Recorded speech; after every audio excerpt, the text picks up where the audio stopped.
cloud, maybe. Here we go. So, good morning, everybody.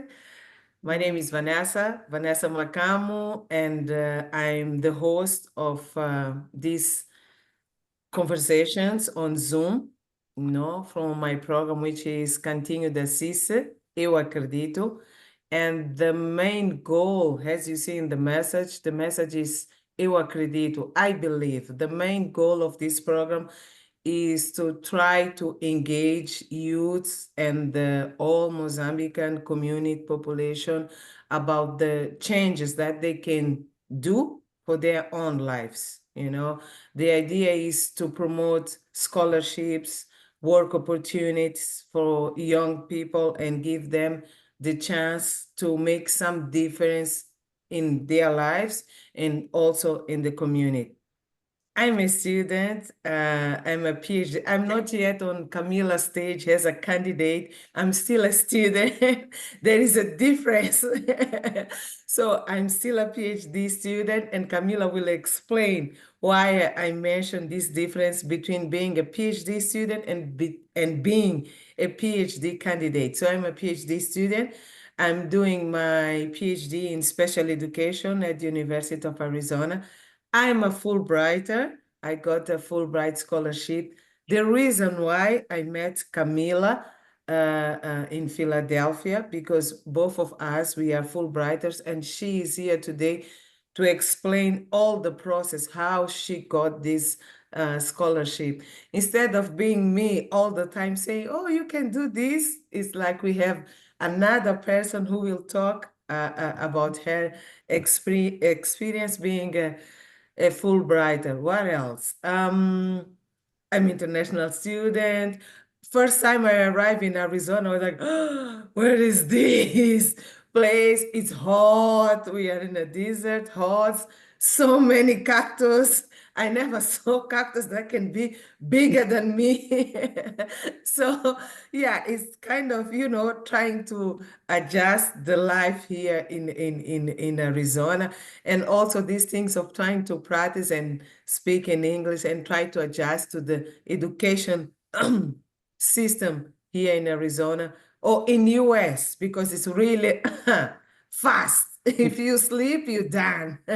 So all this process are making my life and my experience here in Arizona. So I don't think I will talk too much, because today, the day is for Camila. I want to say thank you, Vanya, our mother here, Clara, Marcelina, for joining us today. And thank you, Camila, for accepting being part of this program, being part of this journey.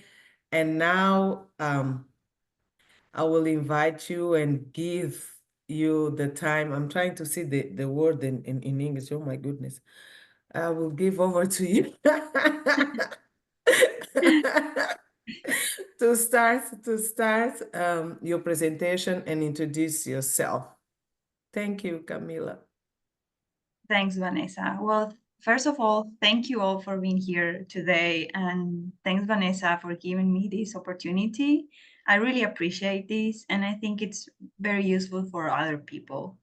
So, well, my name is Camila. It's Maria Camila, very long, but people know me as Camila. And I am from Argentina, from a town that it's called San Juan.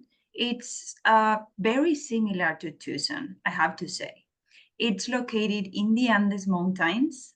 So I am more a field girl, the countryside girl.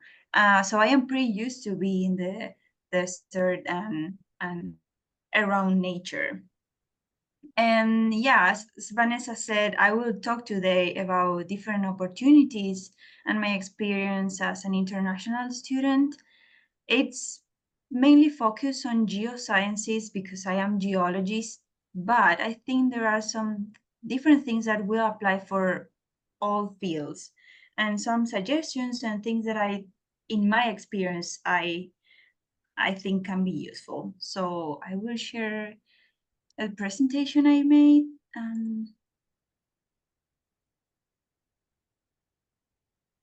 Okay. Perfect. Let me know if are you seeing the screen? Yeah. Perfect. Well, so as I mentioned, I will talk today about my experience as an international student and different opportunities of scholarship. So to start, I would just like to introduce my background. And so, as I mentioned, I am from San Juan, and I did my bachelor's degree, my undergrad over there. I got my undergrad in 2017, and I struggled a little bit to find a job. I knew it. I wanted to start in industry in Argentina, and it was really hard. Like, I don't know if you have heard, but Argentina has had different like economic crises throughout the time. So I honestly couldn't find a job immediately, and I spent like at least 8 months just looking for jobs. And then I applied to a scholarship that was actually an internship uh, in Washington, D.C. And that was the first time I came to the US. And I fall in love of DC. I really enjoyed that experience. That was like mind blowing because of all the people that I met. So I did an internship in the Climate Institute. I met amazing people, and I came with 20 other Argentinian students. So that was also cool because it's like you are, with other people from your same culture. So after that, I returned to Argentina and I started working in the industry, which was amazing. That was what I wanted, but I felt that I knew it. I had to have that previous experience in the US. So I work for a mining company that's called Fortescue. And after a few years, I realized I actually wanted to return to academia. So it's like, you go back and forth between industry and academia. I will talk a little bit more about that. Um, and so I started. It's kind of like it's a graduate school, but it's not. It's a specialization. It's called more in Spanish in UBA. That's Buenos Aires University. And then I applied to Fulbright. So as Vanessa said, I will go deeper on that later, but I started my Fulbright scholarship on 2022, and I had the chance of doing my pre-academic course in Drexel University in Philadelphia, which was amazing too. I met amazing people. I met Vanessa there. So I feel lucky of having that opportunity. And now here I am at the University of Arizona. I am a third year PhD candidate. And as Vanessa said, there is a difference between being a PhD student and being a PhD candidate. And essentially, the main difference is that once you are almost done with your courses, so you have a certain credit amount of credits to reach. So once you finish those credit courses, uh, you are ready to take your exam. So this is essentially, and it kind of like varies depending of each department in the university. But in geosciences, they require me to send a manuscript and an oral presentation. Um, so I submitted that. I have this exam, the comprehensive exam, and I passed to be a PhD candidate, which means that I can continue through my PhD, and I am now just doing and more focused on my research, no more courses, which is it's nice. It's more like the work of a researcher. So to start to talk a little bit about um, Before you continue, Camila, sorry, just to say congratulations, and I'm jealous. I I wanted to know. be in your situation. But anyway, like you deserve it, so let's hope for the best. Thanks a lot. I know it's like a big challenge because it's this comprehensive exam. It takes like about 6 months, yeah, 6 months, let's say, to prepare. So it's like it's a big achievement. I felt very happy and also very proud of me. There are some points in your career that you have to say, okay, wow, I reached this point. I am so proud of myself. So you have to encourage you to continue. And that's very important.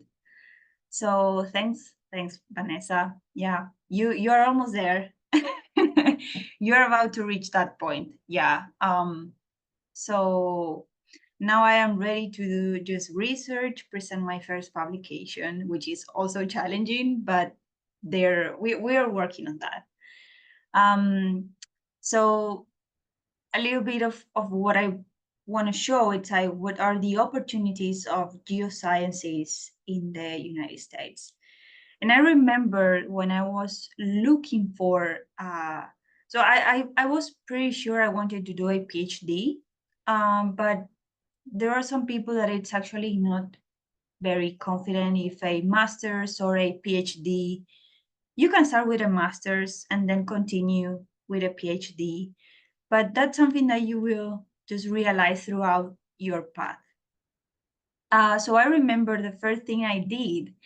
Um, I knew it. I wanted to come to the US, but I wasn't completely sure on which university, which group of um, researchers. So I remember I Googled and I said, okay, which are the best universities to study geosciences in the US? And honestly, that was a very bad idea. I don't recommend to do that because um, if you do that search, that might be biased through different standards, and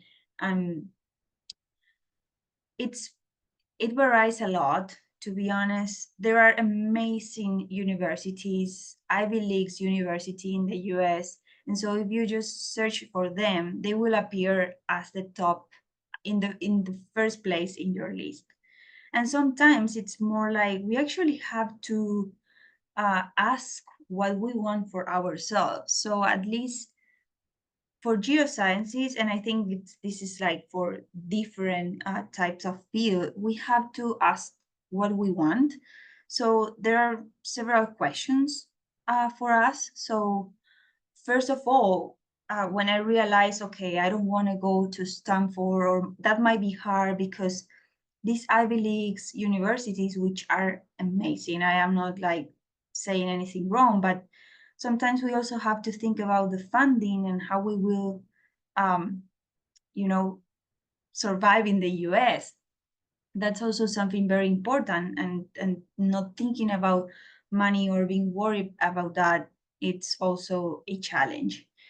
So I remember I started, okay, which field of geosciences I am more interested in? And in general, it's which field of my major I would like to be focused on.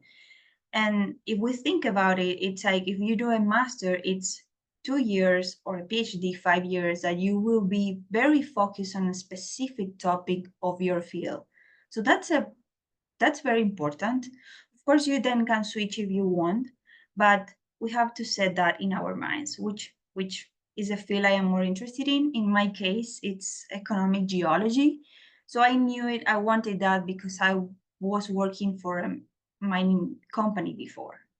But you can just discover that through your path.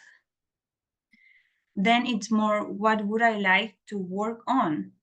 And this is like, okay, I have decided which field of my career I want to focus on. And now it's like, what uh, in particular? So I am working in ore deposits. That's more like copper, gold, and silver mining. But it was really hard to say, okay, I would just want to focus on this. Um, if you're passionate about your career, there are different fields you would like to be focused on, but it's like we can't. We just have to target little by little our focus. Then where would I like to work on? So that's essentially, it's like, to me, it's more like you have different areas to study in geosciences. And it's like, okay, I would like to be focused on the Andes Mountains or the Himalayan mountains. But I guess for different fields, let's say geography or social sciences, it's like, okay, I would like to study and evaluate populations in Mozambique or in Argentina. So I think that's like the location of your research, it's also important. And then I think that's the last step. It's like which professors or researchers I would like to work with. Which projects do they have available? That's very important. So once we define those questions for ourselves, now we can start the search. Okay. No, Camila, sorry, thank you for this beautiful presentation. Can you go back to the last slide, please? This is more also for you, Vania. I think because it doesn't matter. Camila is talking here about geology, true story, but it can apply for whatever field that we want. So I think it's really important if you know, we will have this video on YouTube. You can come back and really check what are the aspects that she say you should consider. One thing, remember she said in the beginning, I want the best university in US. Yeah. This is what we say when we are home. I'm in Mozambique, like I want to go to Harvard, you know, I want to go to the best of the best. And then you realize that, no, that's not really the true story. So it's just to call your attention, Vanya, to, you know, try and start now looking. It doesn't matter if it's geoscience, education, the steps will be the same always. Okay. Thanks, Yes, thank you, Vanessa. Thank you. When she was explaining, I just remembered what your email, and I said, yes, I really need to work on this. And I even make some notes here on my exercise so that I can do the exercise next time. Thank you so much, Exactly. Maria. Thank you. Exactly. No, yeah, as Vanessa said, it's like sometimes we have to look for other things and not just like try to go to the best university, because actually, like, it's depending which is considered the best, right? It's like we have to think about our specific field, and then we can actually find that there are amazing people and topics of research that are in universities that are not very prestigious, but that are very focused on that specific field. So Yes. uh, that's crucial, I would say. That's Yeah. something that And I just remember, oh, sorry, Camila. no, Go yeah, ahead. it's just something that I realized with Fulbright and with my it's called placement advisor.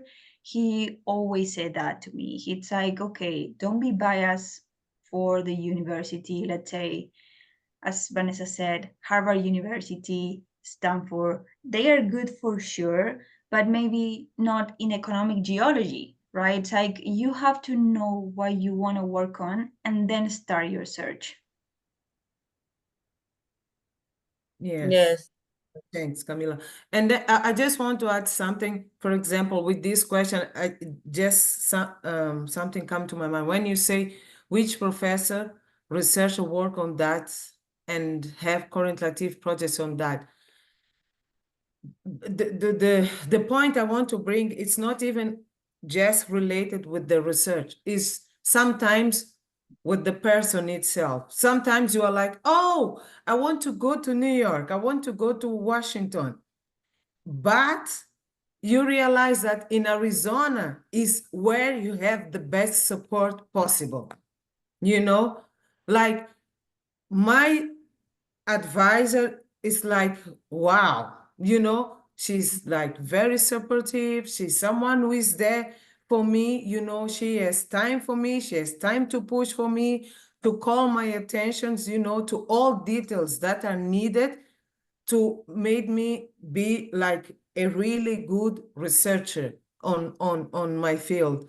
So sometimes while you are doing this communication, like trying to look to your professor, also the way they reply, the time they take to answer one of your questions when you are looking, for them. So all these aspects also counts, because for sure you will be with someone who will work for you. In our case, for PhD, you will be with someone who will work for you for 5 years. So it's important to have, that support from the person who will help you, So all these aspects are really, really important. I just wanted to reinforce. I just remembered that, Camila. Thank you. I think you can proceed, Yeah, Camila. I agree with that. That's very important. Like, and as you said, I think I agree. It's like you realize like how your advisor will be just by the emails and by how responsive that person is, and that's an important aspect of your experience as an international student too, um, because you struggle with other aspect of your life when you move to another country. So um, selecting a good advisor, that's very important. That's I would say, one of the first step, and can make your experience better. Okay, so regarding this and all these questions, so once we define that, sorry, yeah. So there are different ways of looking for research areas. So what I recommend, if you are like interested in pursuing a graduate level in the US, you just can go through the university's website and find different topics, or actually find people you would like to work with. So I just add, as an example, the Arizona Geosciences webpage. So, for example, I don't know, if I wouldn't have been very defined in my field and says, okay, I am a geologist and I want to I want to pursue a master's degree. Okay, I will go and look for different universities, and through the website you can say, okay, what is the field of action, the research areas in that university. So you can just go and see in each of them with what they work on. And if you go deeper on that, you can check the professors and the people there. So that's very important, because you start your path in that way. And they are usually, again, the profiles with the emails. I really encourage you to send email, to reach out to people. Many of them won't reply. That happened to me, but a lot of other people, they did, and it was very helpful. So I remember I sent an email to some people, and then you see San Diego, and they say, we are actually not very onto economic geology, but we do know people that work on that, so they kind of like connect me with them. And that's, I really appreciate that. But it was because also I started sending emails, reaching out to people. So don't think that you are being, annoying them or anything like that. No, just reach out to them. If they don't answer, if they don't reply, well, at least you try. So that's the first point.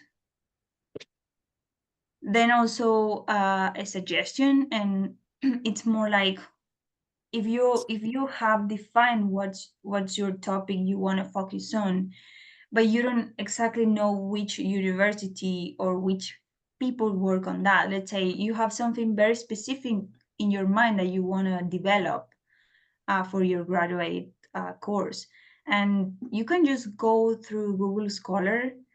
In Spanish, it's called Google Académico, and search for publications of the specific topic area you are interested in. So if you look for publications, they will appear different people that is working in that topic, and again, the emails there, contact them. That's a way of starting your journey as an international student.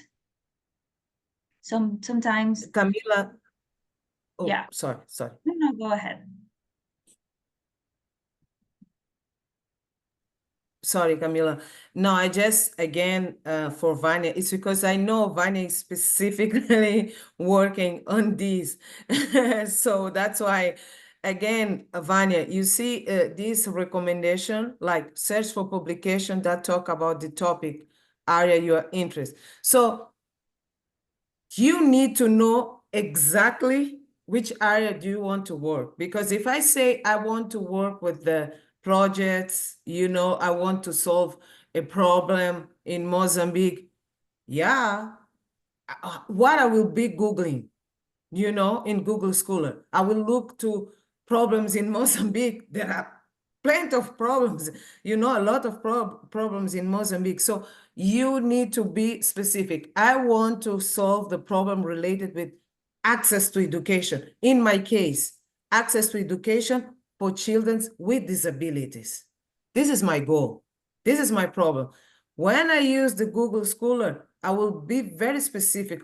This is what I will put there.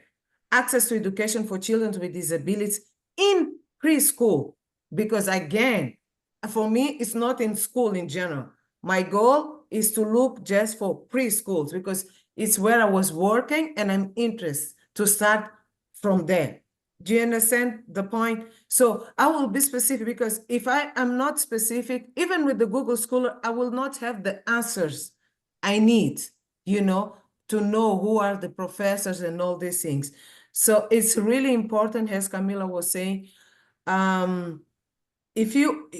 to search for these publications, but there is no way of searching for the publications if you yourself don't know what is your problem.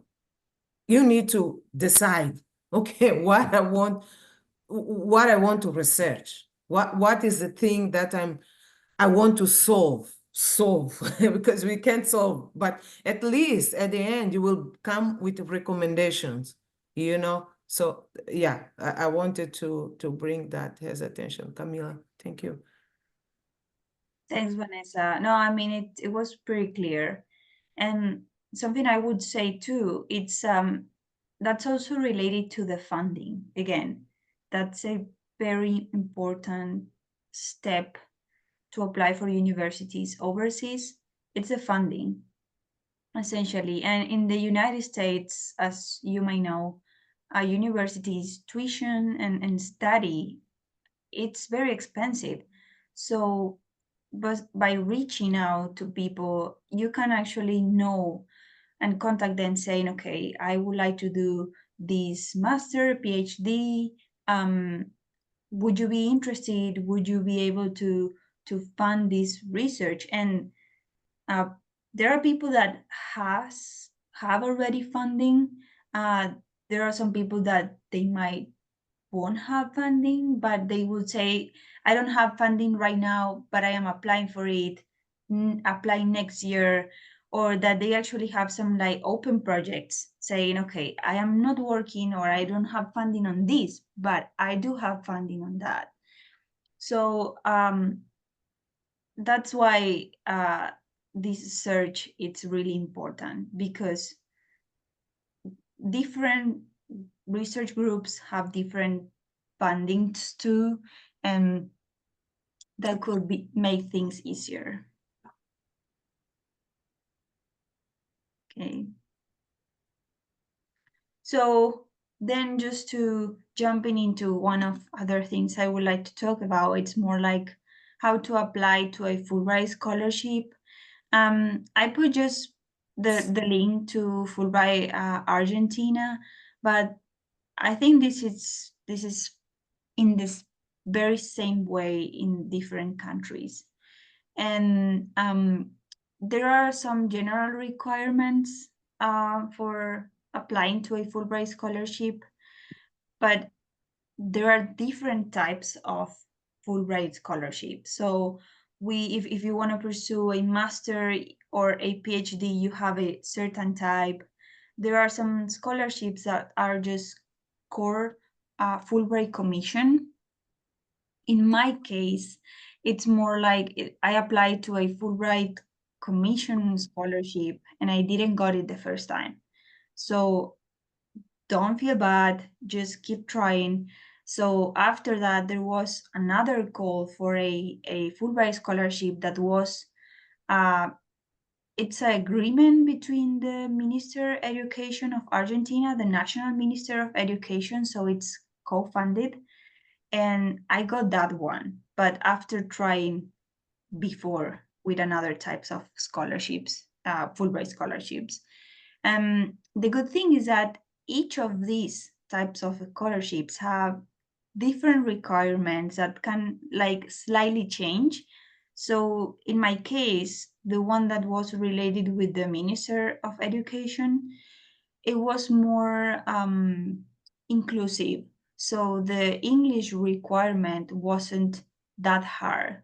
They say, okay, it's ideal if you have an English exam like a TOEFL, IELTS, or well, first certificate doesn't actually work pretty well for US scholarships, but they say, okay, it's not that it will be that you can be considered if you don't have like a certification, but if you can prove that you can develop that and that you are able or willing to learn English, that would be good. And they actually paid me the TOEFL certification and the GRE to apply for USA universities. So that's something that you have to look for. A good thing is that you have to have a good academic record, but there is no minimum GPA to apply for Fulbright scholarships, at least not in Argentina. And something I realized is that what Fulbright looks for is to have leadership skills. If they are giving you this opportunity of studying in the US, it's because they really want you to then be a role model in your country. And I think that's, I don't know, I feel proud of that. It's like Argentina is giving me this opportunity with the Fulbright Commission, and it's like I feel like I am representing my country here, and then I want to return and, you know, give a little bit of all this experience to other people, to new students, encourage them to go and study overseas. That would change their mindset.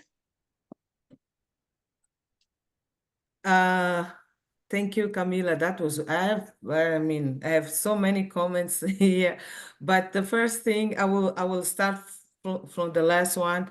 You say that you feel very proud because it's like you were chosen, to represent your country, and then you want to go back and give back to your country. But the point is, you don't know yet if you will have work opportunities or not in your country. Now you're just a PhD candidate. At the end of the day, in 2 years, you will be a Dr. Maria Camila Sojo Aguero. And then after that, you will have your diploma. You are a daughter, and what? And you want to go back to your country, but you don't have work. What's your plan on that? How do you think you will deal with that? That's a great question. And that's something that I always ask myself. And as I mentioned, I love Argentina, but again, it has several economic crises. So as you said, it's like the professional view, it's hard sometimes. It's like it's hard to plan in a future. But so there are different opportunities. So first of all, in my case, once I finish the PhD, we can apply as a student for OPT. That's an optional professional training for a year to work, or in my case, I would like to work in industry here. So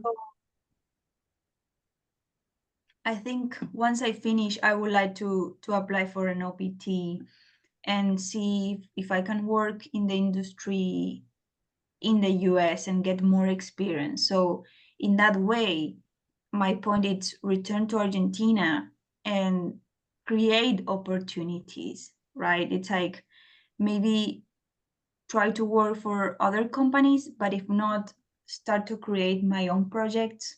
And not only for industry, also related to academia.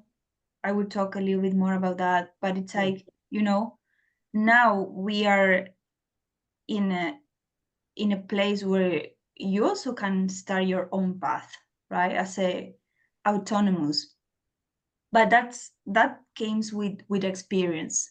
That's why the PhD, maybe working overseas, but also not feeling that I am restricted to okay, there is no work. Okay, I will return to Argentina. I will try to create my own opportunities.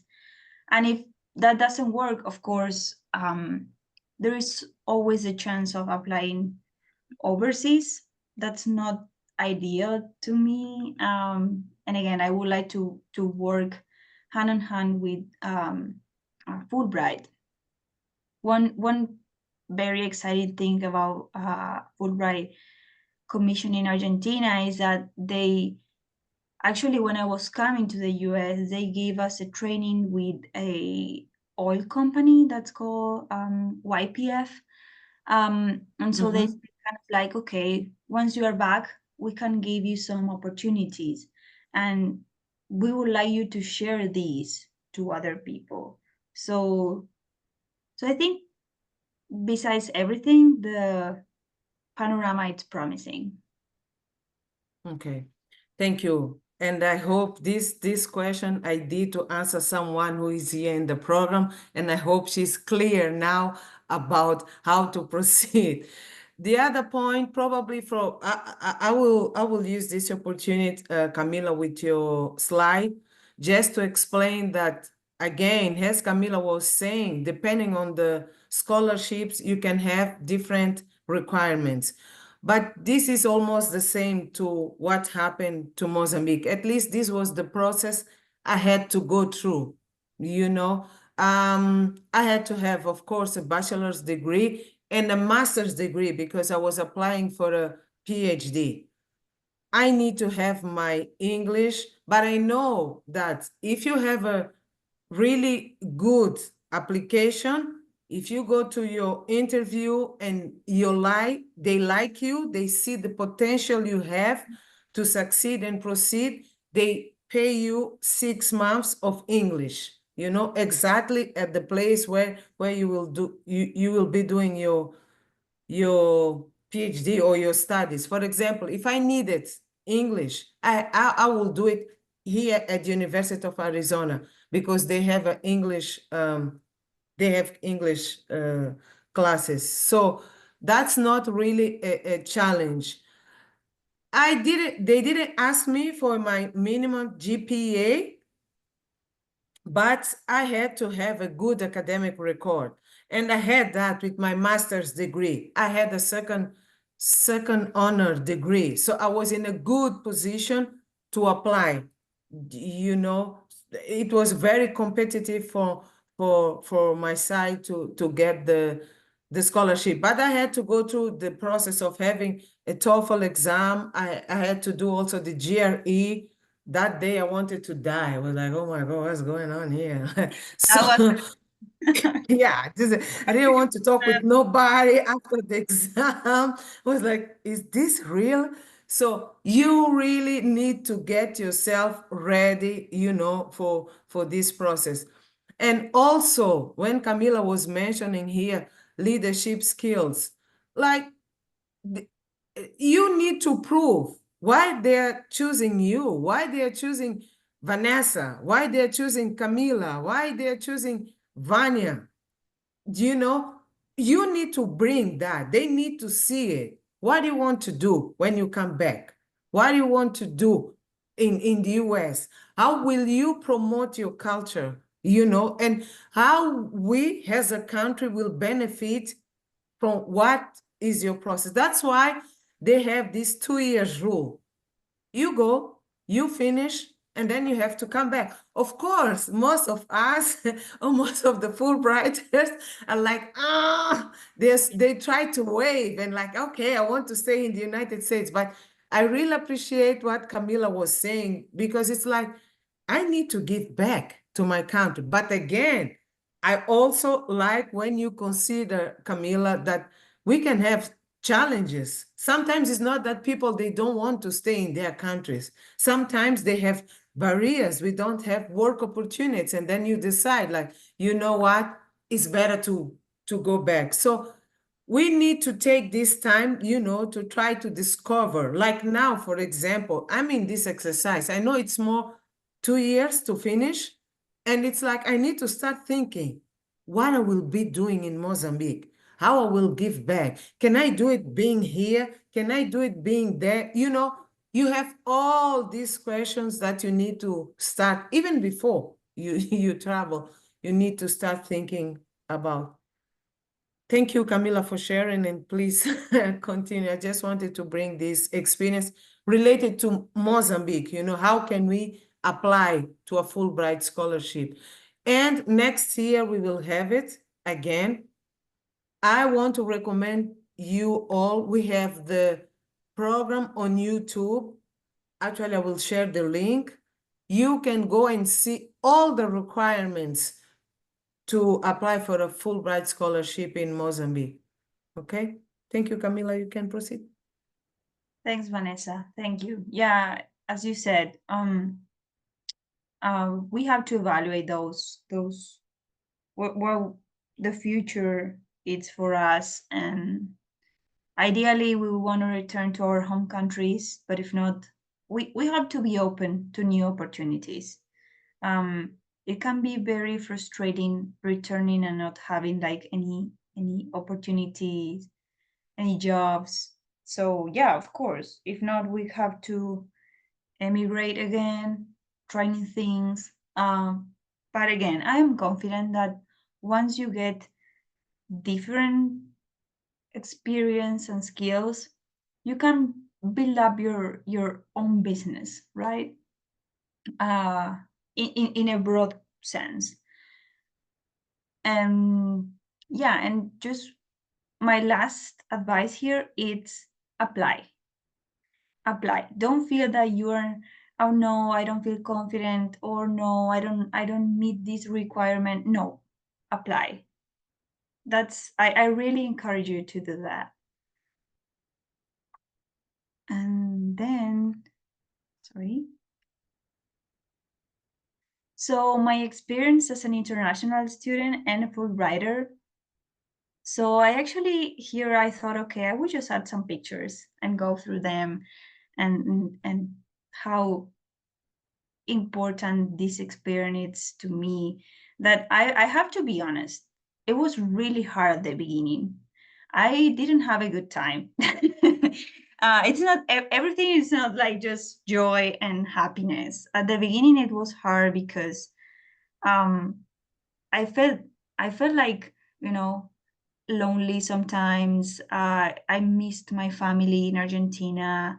I have two nieces. I really miss two. So I can imagine people as Vanessa that has kid, and how challenging that was for her. So yeah, it's hard at the beginning. It's like you change your language, you change the food, the schedule. It's like I don't know if you know or how it's in Mozambique, but in Argentina, we have dinner at like 9, 10 p.m. So it's like coming here was like, oh my God, I have to change my schedule completely. And that was challenging. But now that I am in this point, I am very happy of being here, and I met amazing people. I will try I couldn't add all the amazing people I met here in these pictures, but I try to, have this kind of like timeline. So here in the picture of the top left, I am with different friends of Fulbright, and this is an amazing thing that Fulbright has, and it's the community that they build. So in my pre-academic course, we visited a family that they invited us to dinner. So it's more like, okay, this is our culture, this is how it works, and they make you feel very confident, like at home. So Barbara and his partner, they receive us, and they were so charming, amazing people. Until today, we are connected through email. So I'm very happy. I really again feel proud of being a Fulbrighter because of its community. Then a picture with my research group, part of them, my advisor and two friends. We went to the field as geologists in Arizona. So it's like, wow, I am meeting new places. I am doing field work in the US in Arizona. So that was mind blowing to me. It's like I would never had imagined being there doing field work. Then I had the chance of presenting my research in it's like an internal meeting. It's called Geo Days. So I presented a poster. It was like in my first year. So it was like, okay, the language, how will I present my research?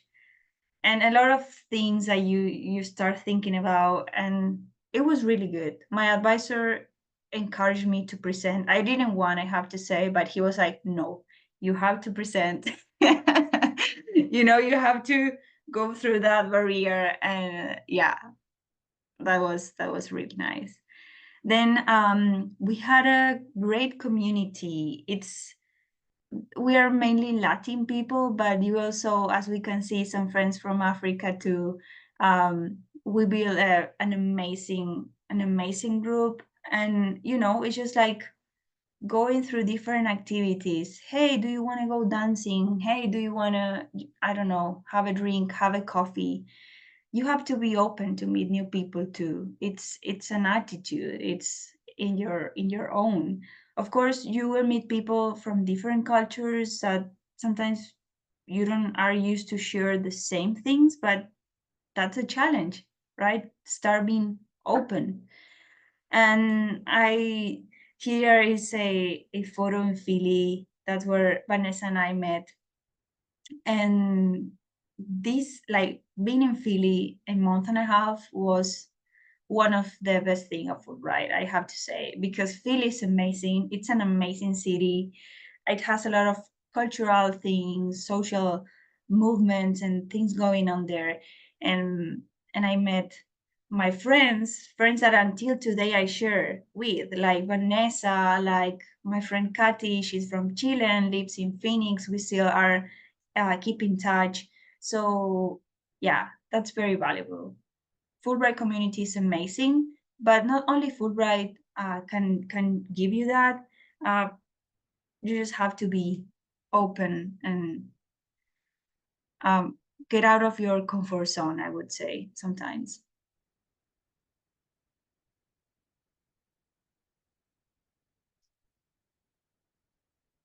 And okay, so one of the last things I want to approach is geosciences in the US and overseas.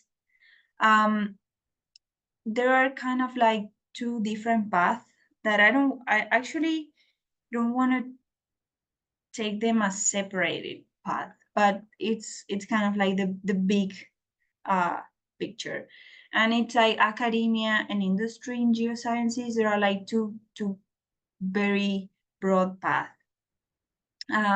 So there are different opportunities in the US. So again, we are Fulbrighters and we have these requirements of returning to our home countries.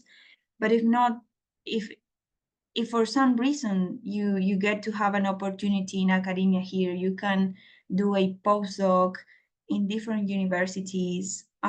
You can work in their labs as a geoscientist.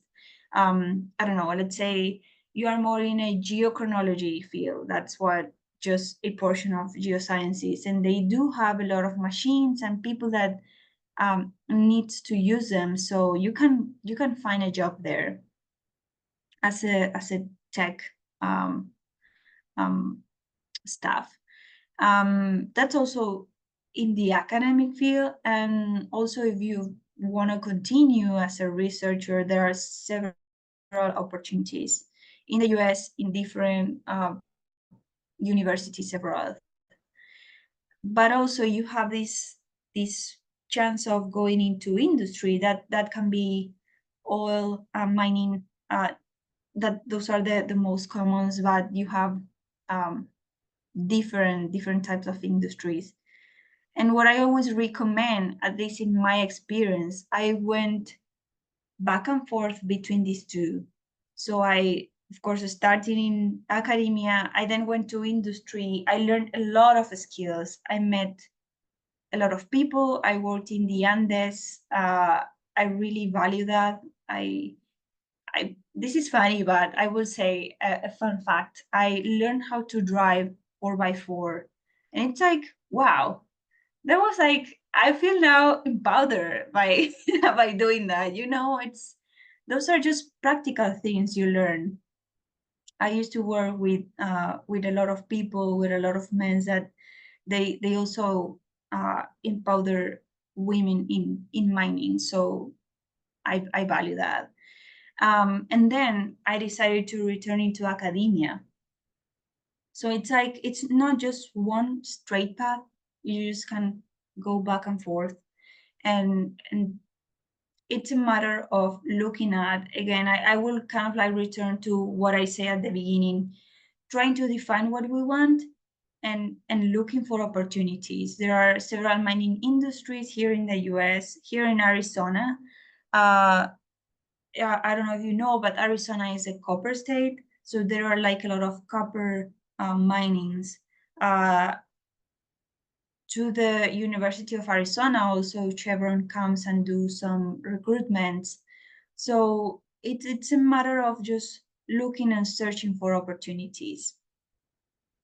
And that being said, I mean, if you actually want specific fields that say, okay, I want to do academia, can you recommend me this? Or I do want an industry, please reach out to me. I can help you. We can just go over these different opportunities. So, you know, feel free to contact me if you want.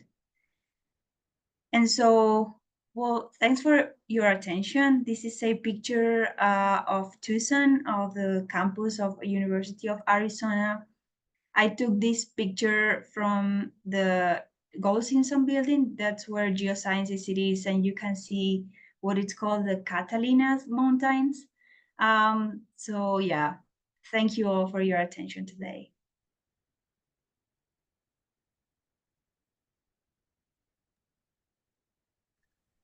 Wow. Thank you. Thank you, Camila. Camila, is there a way if Oh, yeah, so we can, yeah, start, yeah, great. Thank you. Thank you so much, Camila, for giving us this beautiful presentation. Was really, really interesting to learn. I think we have space now to questions, to hear, you know, what people have to say about your presentation. And I have a question, but before we start with this question, there is something that Camila mentioned here. That was when you decide that you want to start abroad. I mean, just try to apply, just try to do everything, try to find your resources, try to find all the tips that can help you, to support this process. So it's really important to you to go over this process. We have in our page, in our YouTube page, we have different tips, we have different programs that we made where you can really see what is going on in terms of the process, in terms of how can you actually apply for this process. So I don't know if you guys have questions. Thank you for coming, Marcelina, Milena, Milton. I can see Dalila here, Omar, Arsenio, Life to Resurgence. Thank you for joining us. This is the time if you have questions for Camila, please feel free. Vanya. Omar, it seems like you have a question for Camila. No, I haven't a question. I'm very happy the presentation of Camila. Thank you. Thank you. Yeah, Thank you. thanks for coming, for joining. I hope to have been helpful to your it's kind of hard, putting all these things in just one presentation. But again, if you maybe not right now, but if you still have questions, please feel free to reach out to me. I'm open to share any type of experience. I think I haven't talked too much about that, but how to manage your financial status here is also important. That can be other completely and full talk. That's also a challenge studying abroad. But again, if you are willing to have a good experience, that's the most important. So yeah, I think Vanya, do you have a question? Yes, Camila. First, I would like to congratulate for this amazing presentation. It was very clear and specific. I will follow these tips that you share here with us. My question is, you did your degree in geology, right? Yes. And then you did your master in the same area. Well, that's a great question, because I actually don't have a master. Wow. Yeah, but that's a good thing, because it's like, I think some of the US universities don't require a master to do a PhD. You just have to go into the websites and see which are the requirements of each university. But at least through Fulbright, I applied to 6 universities and I was accepted in at least 4, and none of them require me to have a master. I mean, I did a kind of like specialization, it's called in Spanish. It's not as a master, but it's similar, but I didn't got the amount of credits necessary to put it as a master. So it's like, okay, I would just go for a PhD. I am sure I want a PhD. So I went for it, and I realized, okay, it's possible. It's like, I don't need a master immediately. Because again, in my personal experience, in some point I want to return to industry. It's not that you have an age limitation, but it's in mining, it's really hard if you want to have a family and work, I don't know, in the Andes. So it's like, I said, okay, I want to do a PhD, maybe return to industry, eventually have build up my family. So it's like, that's why I said, okay, I don't want a master. I will go for the PhD. So I don't know if that answered your question. Oh, thank you. I asked this. I asked this question because you shared with us some tips to know which area, what exactly do we know what we want to study. So I got a little bit confused because if you did a master, why you are still doubting about your PhD area? So I was a little bit confused about that, but now you explained that you did not in your country you don't have a master, so it's very clear. And maybe another question: why did you choose a PhD? It was an inspiration. What's happening? Because for example, myself, I don't see myself doing a PhD. Maybe because it's the way that in our country this position is, I don't know, maybe it's for men or it's for another people that they don't have family. I don't know. Yeah, we just finish it in a master. We don't do a PhD or another degree. It's a doctorate. I don't know if it is in English, but I would like to know this from you. Why did you choose a master or PhD? Thank you. Thank you, and I'm done. Camila, I just want to remember to Vanya that I'm from Mozambique. You can answer it. I will come back to this. But just Vanya, I'm from Mozambique, okay? Just to remember you. But okay, Camila, go ahead. I know. So I was kind of like, to me, this is my opinion. I don't know if this applies in Mozambique, but at least how it works in Argentina, I think it might be very similar. I thought master's degree, it's amazing, but it has some limitations if you really want to be in the academic field. Let's say in Argentina, if you want to be a professor at a university, you don't need to have a PhD.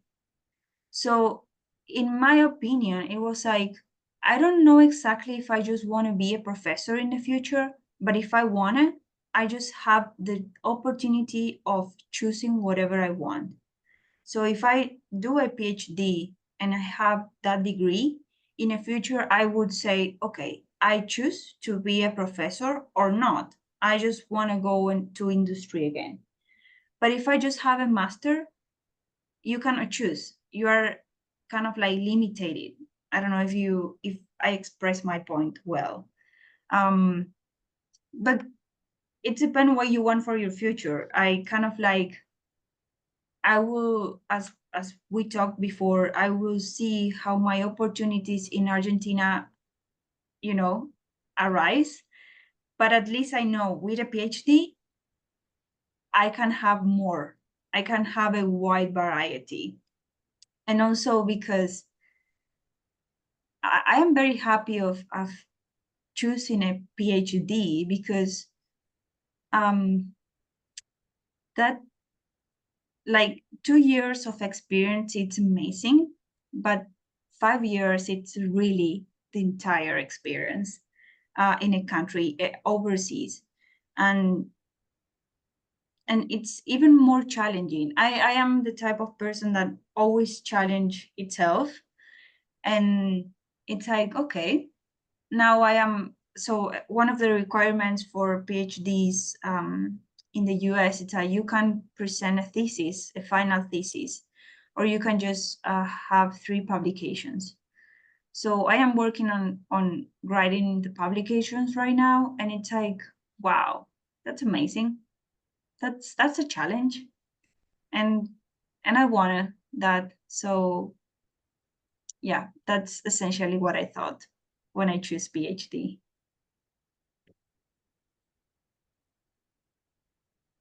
Yes. Thank you, Camila. Thank you, Camila. Oh. You're welcome. Thank you, Camila. I think just to comment on that, Vanya, I think Camila brought all reasons.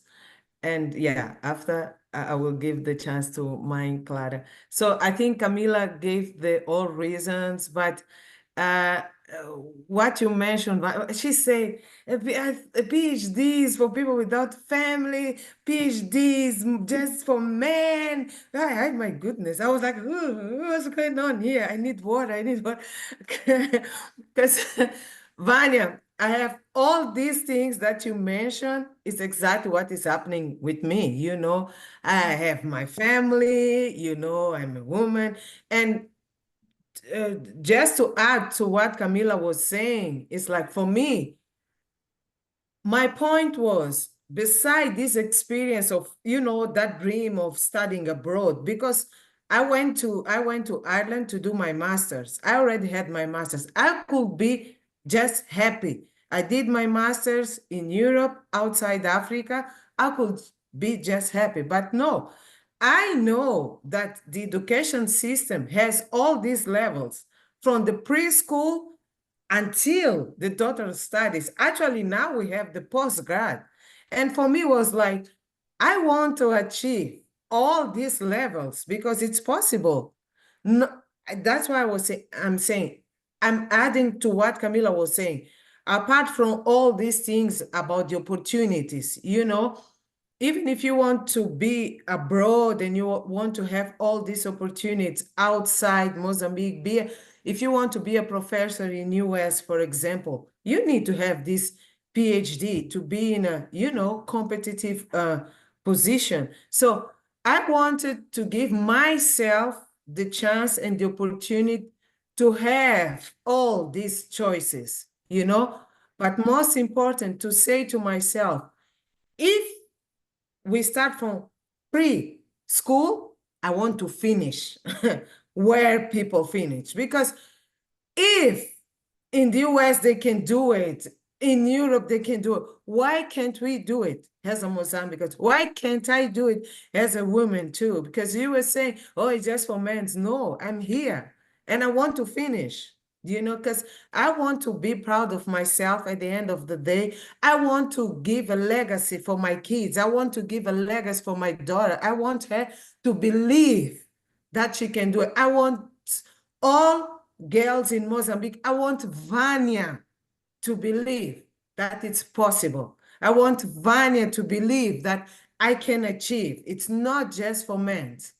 Okay, I want to change this mindset and make people understand that yes, we can if we go for it. As I say, adding to all these things that Camila already said, I have this personal, inspiration or personal goal that if they do it, we can do it too. Why not? We are here to do it, And then, yes, I'm from Mozambique, Vanya. Yes, mãe Clara, please.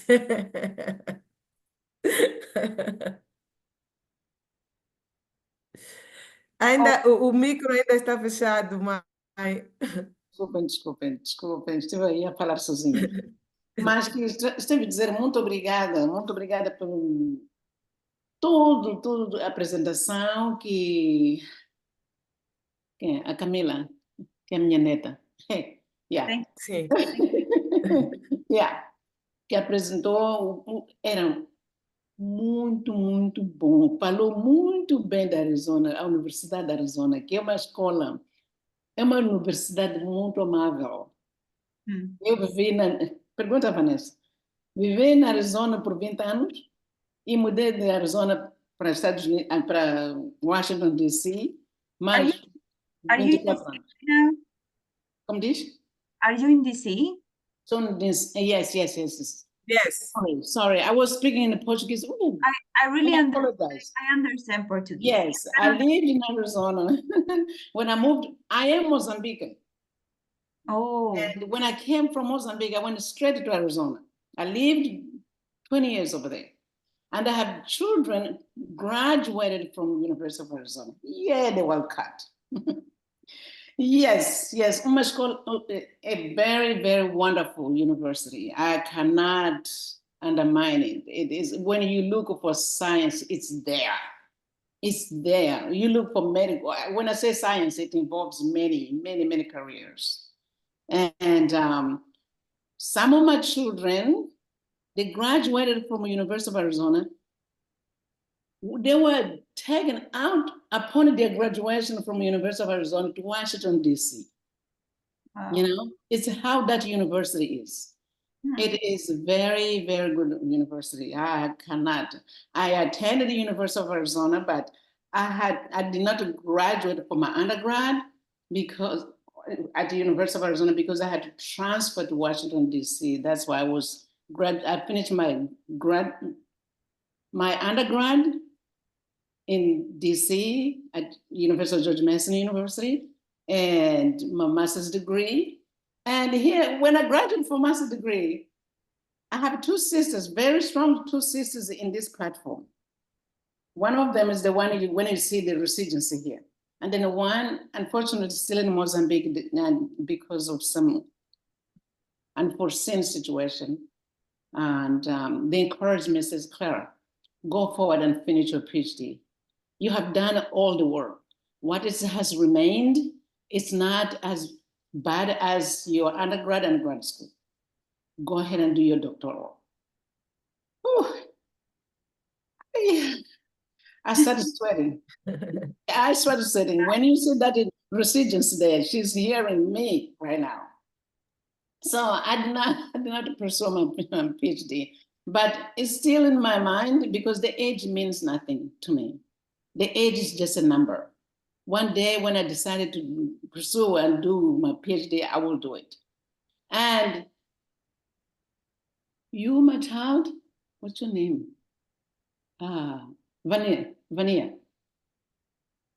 Vania, yes. Not. Yes. It is not for men. Now women are really side to side. This is a man, this is a woman. We're all equal. That's why US were fighting to have a female president as we speak. Therefore, you can do it. Whatever man does, a woman as well can do it. It's all for us. Those times that say, woman, can I do this? Can I do that? No. It's over. It's over. Let's focus and be positive and look forward for what we want to attain in our lives, and we will attain. Thank you so much. I did not want to talk too much. Camila, I did not want to take too much time of you because you have a long time presenting this. And I look forward because I have nephews. Vanessa, you know that. I have quite a few nephews. And I'm sure one of my nephews following you because he did his master's, he graduated, now he finally got his diploma that Fulbright was asking for it in his application. So I look forward to seeing him, or even if I don't see all four of them, at least one to get through these applications. As you said, apply. Thank you so very, very, very much. And I wish they would be here. And Vanessa, recruit those Arizona kids as well, so that they can be here. They can wake up at 8 o'clock in the morning. And be, yes, wake them up and say, hey, wake up and support me. Thank you again. And I'm so sorry. And I look forward to being part of this group. Thank you so much. Thanks a lot, Clara. Thank you. Thank you. Thank you. I would just say, I love DC. So I guess you're lucky of being now there. And I also really like Arizona. So it's like, wow, two amazing places. Yeah.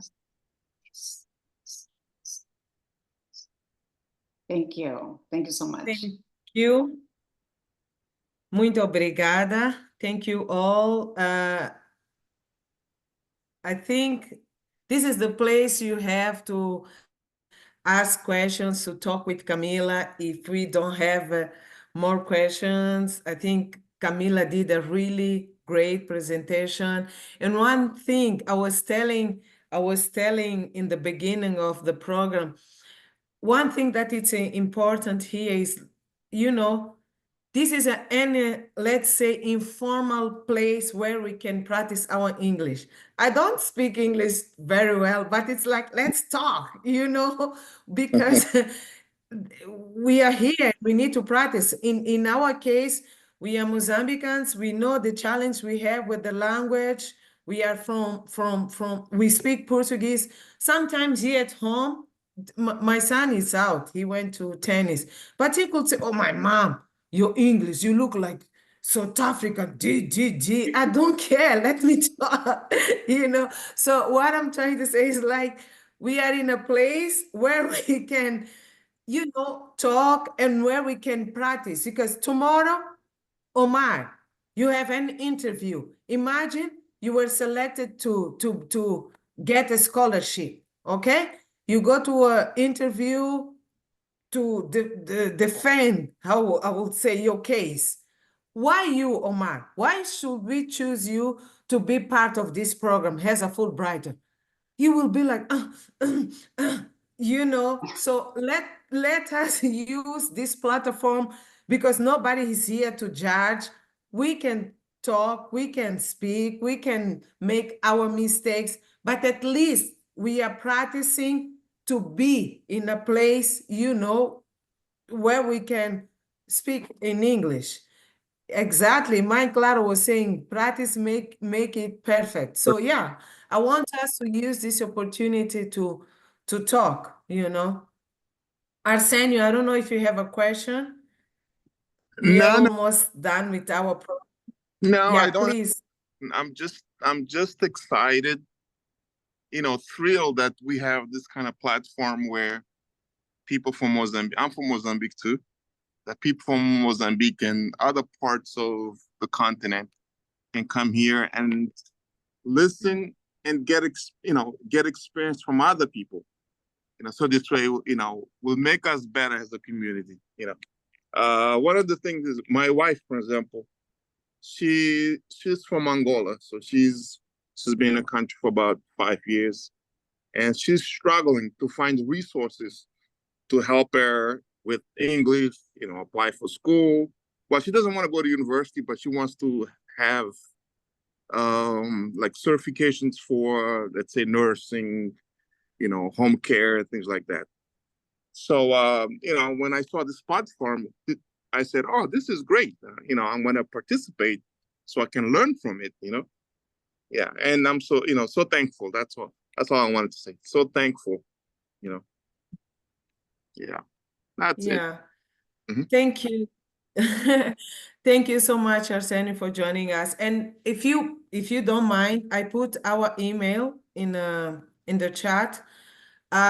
You can send us an email and I will share all the resources that we have in terms of links for scholarships, for resources. And we also have a program we did related with the English. We had Thatcher and he was talking about the challenge with the language and how can you start to be proficient, I think is the way you say. So yeah, we can just share with you. And we also have our YouTube programs where she can, I don't know, where she can explore the opportunities that we have there.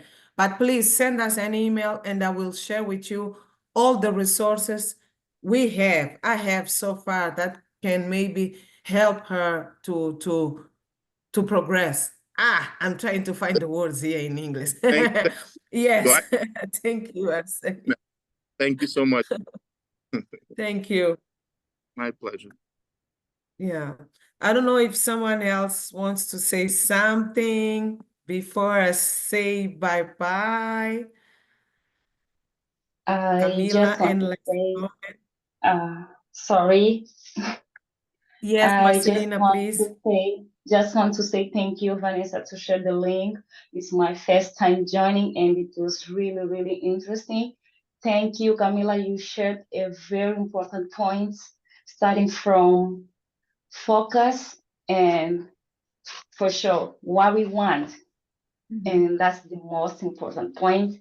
I really agree with you. And you show also to us that it's possible. We don't have to give up on the first door that we close for us, because they will reply our emails and there's people that they want. So we have to be ready for all of that. And as we are not from the United States, the other things that it's very important that you mentioned, and I think it's really, really important to to say it again is that we have to be emotionally ready, because when we feel alone, we think that it's not possible, so we think always home. So I want to say thank you for giving us all these tips. And well, I'm already in the United States. I'm being late, but this opportunity to listen to you, to listen to where you started from and from where you are now, it's really make me think on studying. And for sure, I will join your last your next opportunities to see how to start from, where to start from, as I'm already here, and to know what I can do. So thank you all for being there and sharing these opportunities to us. Thank you. Thanks for your words. Yeah, thank you all for being here. Yeah, I feel very lucky again of the community, and this is how it works, supporting each other. So thanks a lot. Thanks for coming.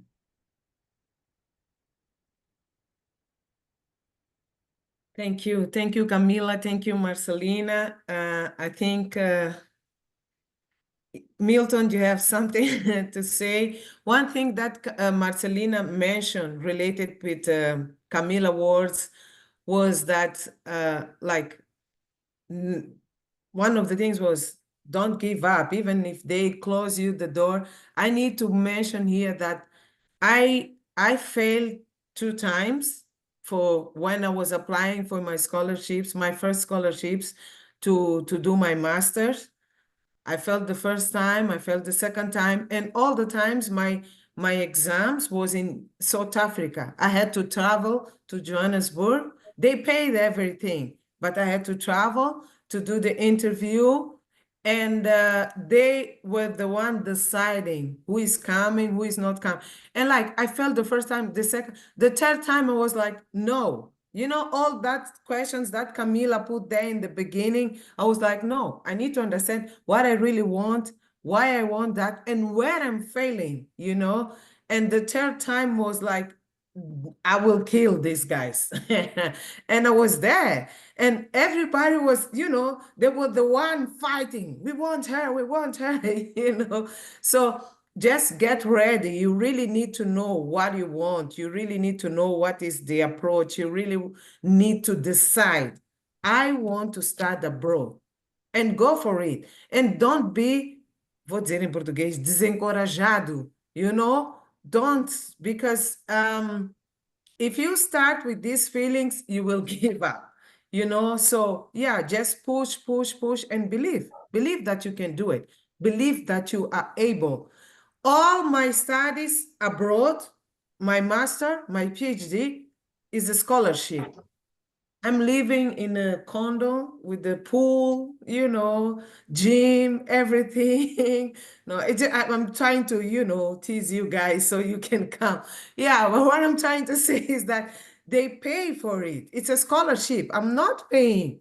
So why not? That's my goal, to make my community in Mozambique understand that this is possible. Everybody can be in my position. And we can do it. We can do it together. You know, I can stay all time talking here. So, but we need to, as Mike Clara was saying, we need to respect our time. We need to respect Camila time. It's 8. We wake up at 8. We didn't wake up at 8, 6. We start the program at 8 in our side. So we need to respect that. Milton, I don't know if you have something to say before we close our program. And again, I want to say thank you for everybody who was able to join. Yes, Milton, please. Good morning. Good morning for Milton. you. It's good evening for us. I'm at Mozambique, so I don't have so much to Yes. say. Just say thank you.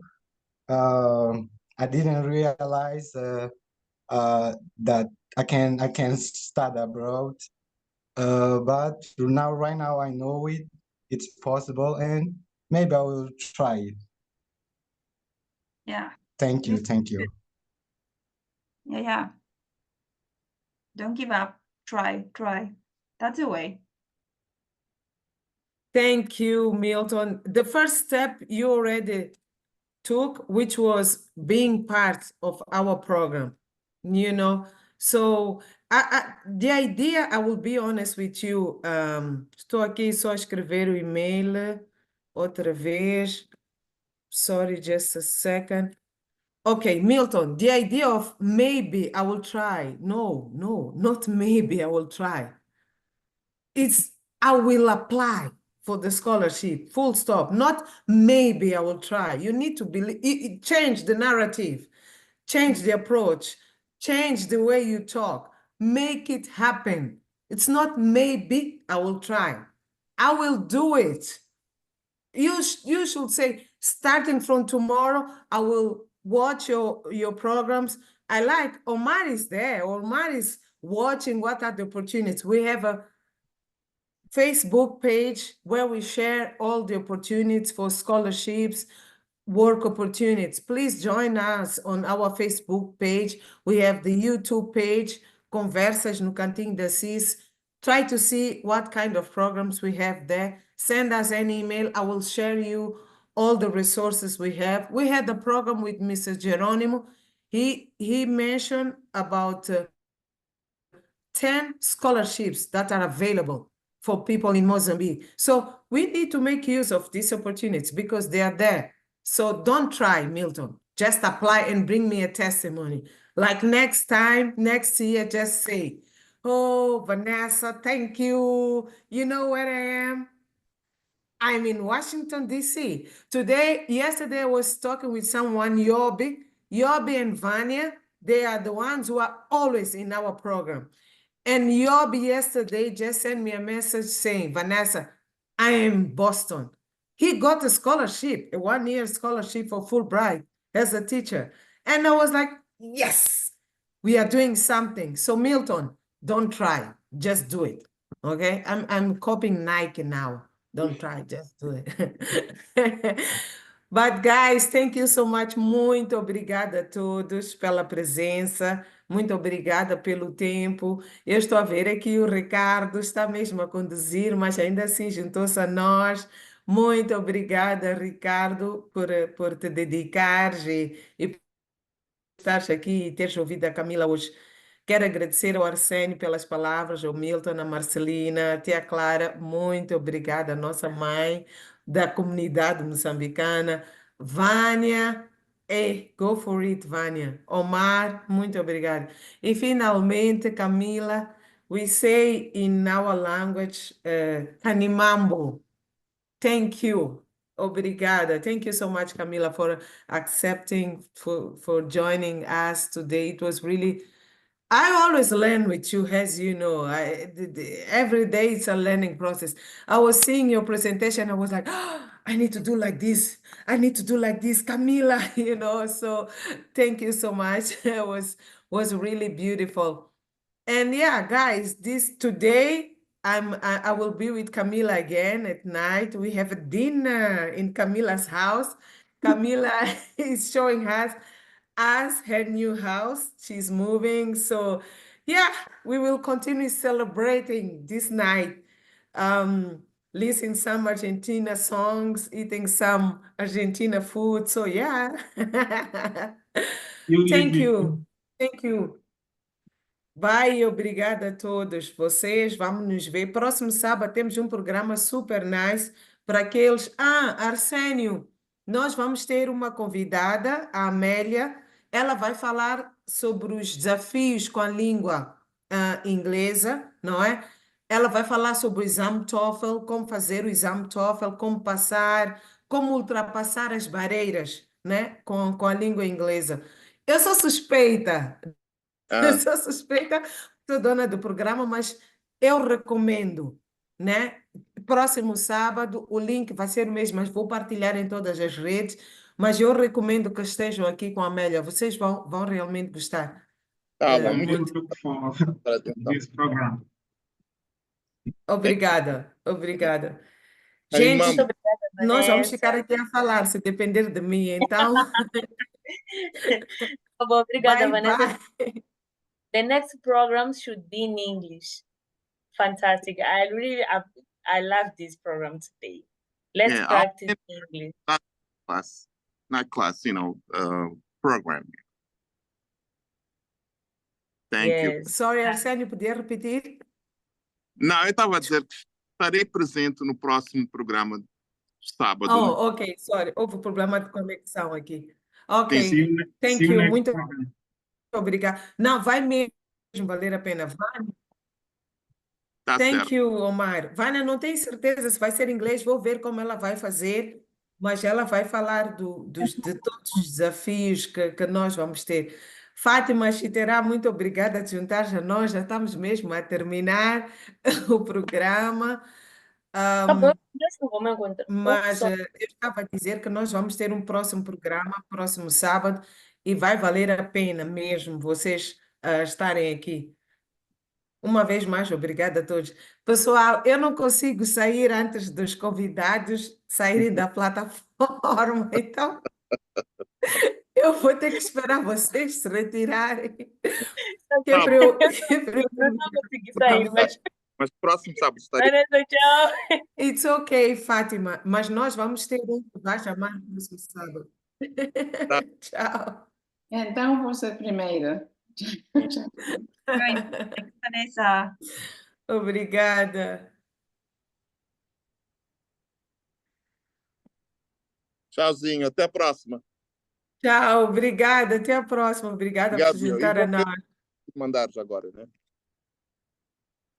Tá bom. Ok, ok. Vou ficar à espera. Obrigada. Obrigado, nós. Tchau. Tchau, tchau.